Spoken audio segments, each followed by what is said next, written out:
सरकार बना दो। मैं तो कह रहा हूँ सरकार छोड़ो, इस बार तो 10 MLA बना दे, भजनलाल के ऊपर बैठ जाता कूद के 10 में मैं ही चला था सरकार पूरी। पाकिस्तानी फौजी और चाइना के फौजी एक ही चीज से डरते हैं, जहां आर्मी खड़ी रहती है।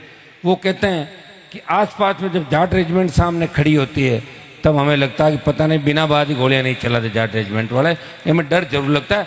बाकी छोटी मोटी रेजिमेंटों से हम नहीं डरते, हम खुद ही परवाह नहीं की। सही बात करने का और इस कौम का सम्मान देश में बढ़ाने का मैं चाहता हूं कि देश के हर कोने में बात चले कि ये कौम जिसने देश की रखवाली के लिए मुगलों का दिमाग ठीक किया, दिल्ली पे राज किया और मोहम्मद गजनी और गोरी को उन्होंने धूल चटाई, और इतिहास जिसके संघर्ष और वीरता चाटा पड़ा है, लेकिन जो सम्मान महाराजा सूरजमल को मिलना चाहिए था वो देश के अंदर मिला नहीं।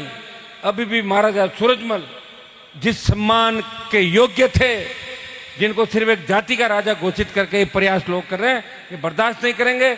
महाराज सूरजमल के साथ साथ हमारे समाज के अंदर जितने भी लोक देवता, जितने भी वीर, जितने भी योद्धा इस देश के अंदर हुए, अगर उन सबको सम्मान मिला तो निश्चित रूप से देश में एक बात चलेगी, अगर लड़ाके कोई है वो इसी कौम के लड़ाके हैं। और ये वो कौम है जिसने आजादी के आंदोलन से पहले अपने दूसरे ओबीसी के भाइयों को, शेड्यूल कास्ट के भाइयों को साथ लेके उंगली पकड़ के उनके खिलाफ जिस तरह सामंती ताकतें अत्याचार करती थी, उनको बूथ तक लेके गए 52 के अंदर, उनको वोट का अधिकार दिलाया, उनके लिए लड़े, सर कटवाए, सीने पे गोलियां खाई। और आज भी भारत माता जब कमजोर महसूस करती है, इस कौम के बेटे सीने पे गोलियां खा के दुश्मन को धूल चटाते हैं। पाकिस्तान के, अफगानिस्तान के और चीन के कई लोग जब मिलते हैं दिल्ली के अंदर, वो एक ही बात कहते हैं कि हमारे पाकिस्तानी फौजी और चाइना के फौजी एक ही चीज से डरते हैं, जहां आर्मी खड़ी रहती है।